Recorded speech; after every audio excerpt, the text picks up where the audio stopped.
This episode of Test Drive is brought to you by Elmec and their EV Duty Smart Home Charger.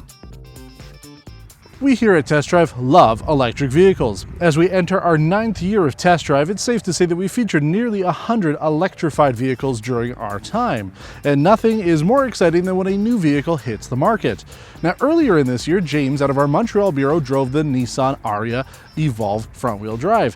But this time around, I get to drive the all-wheel drive. This, my friends, is a 2023 Nissan ARIYA Platinum Plus e-4ORCE, which is Nissan's way of calling it four-wheel drive.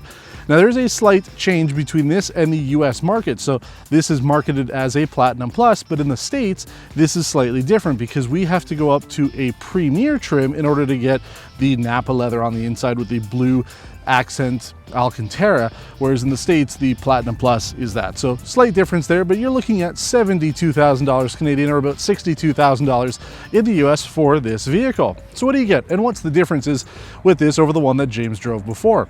Well, this has two motors, producing 389 horsepower and 442 pound-feet of torque. It still uses an 87 kilowatt-hour lithium-ion battery, good for about 426 kilometers in this configuration. And we'll talk about that when we hit the road.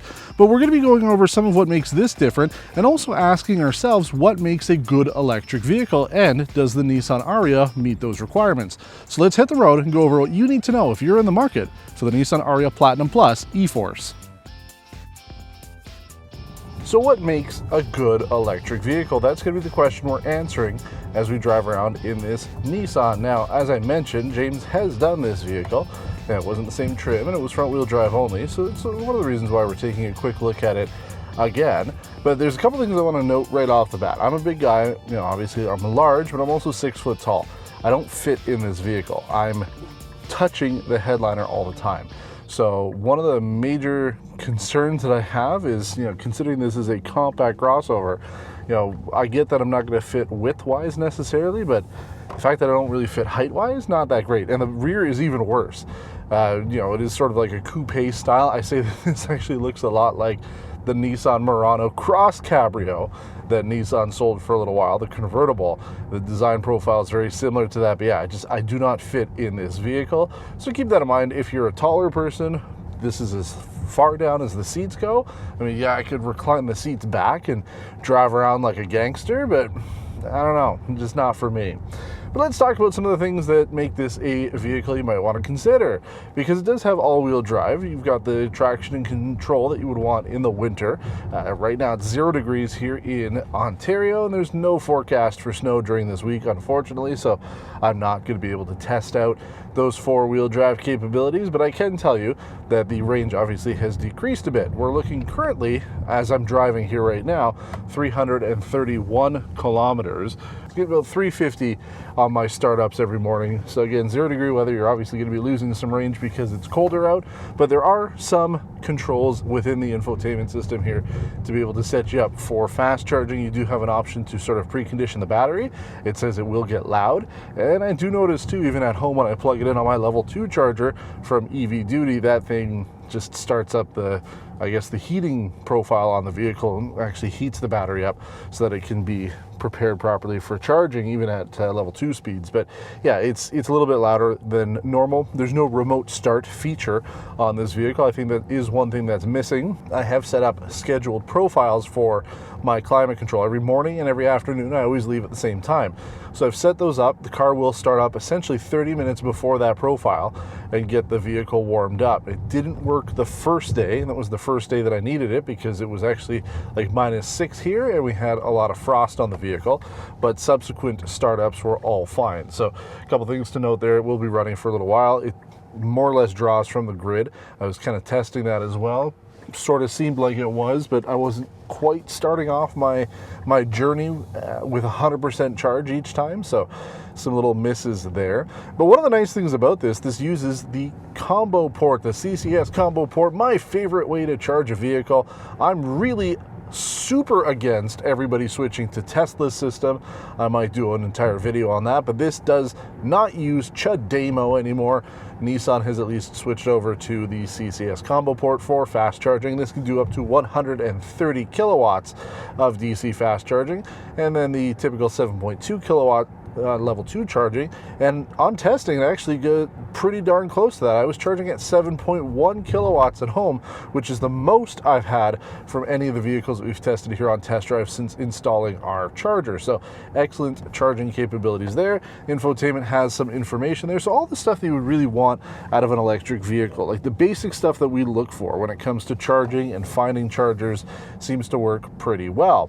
When it comes to the drive and everything, that's where things could be interesting. And I have to say that the first thing I noticed when I got into the vehicle is it really does feel like a normal crossover. There's nothing about this that is really too funky. Like, yeah, okay, the interior here is completely different. You've got a wood trim that has sort of haptic feedback buttons and stuff in the center here where you can control things like your drive modes and your auto park. They're all these weird kind of button feels.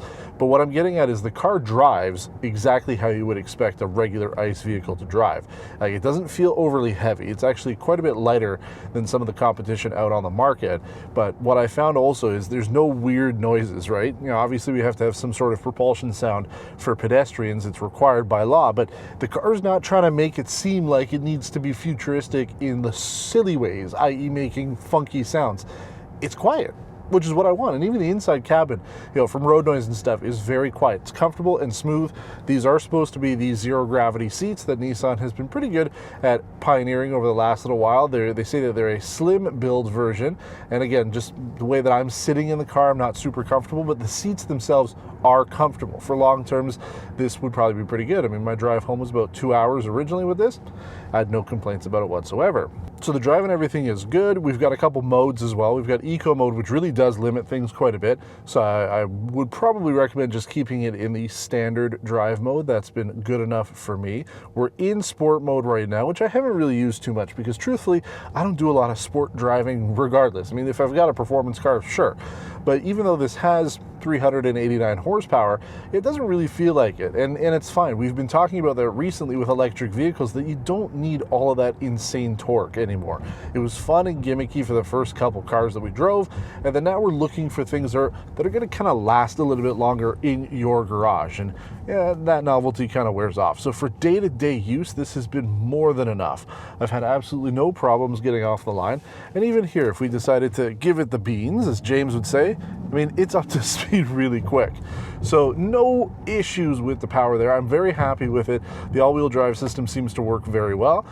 There's also a brake regen mode, so you do have that as an option. You can throw it in there. I find that it's not there's not quite as much control as there could be on other vehicles, because essentially you put it into brake mode and then you have no paddle shifters or anything. You can't increase the sensitivity of it on the fly, but you know, it works well enough. So like, for example, if I put it into brake mode now, it's slowly going to bring the car down to a stop here. And then the only thing I find though is the brakes, they're sort of already gripping, so finding the actual bite point on the brake pedal can be a little weird. So I keep it in drive mode. I don't worry too much about that. And like I said too, I do keep it in standard drive mode. I'm not driving around in sport.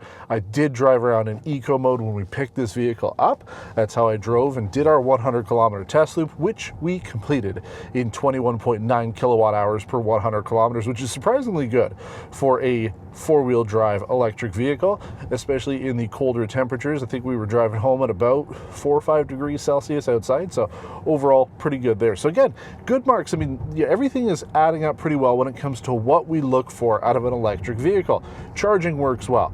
The overall power and performance is good. We've got good amount of data in the infotainment system, you know, ways to be able to track your things. So far, all of that stuff is good. There's really no major faults with it, but I think the major thing is going to come down to A, the styling, and B, the price.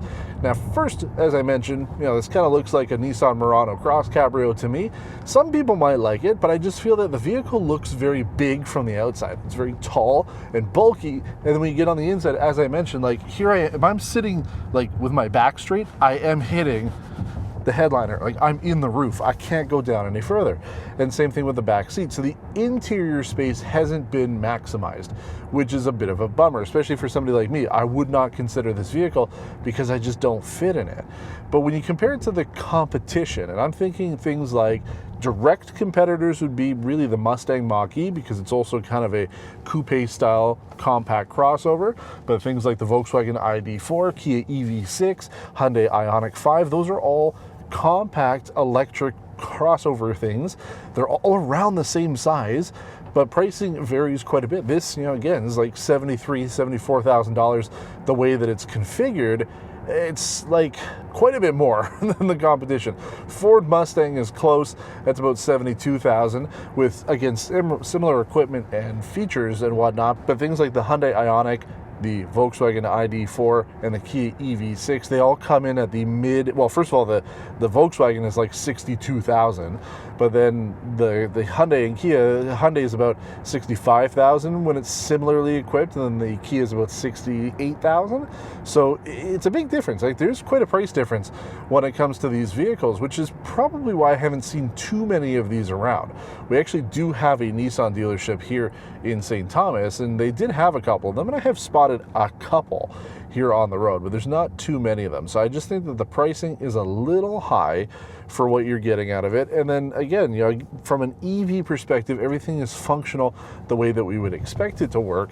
It's just, the execution of some of it's not that great. Like, I'm not a big fan of moving some of the stuff. Like, first of all, there's no buttons for the HVAC stuff. Like, they are technically here, but they're not really buttons, and sometimes you got to click it a little bit harder.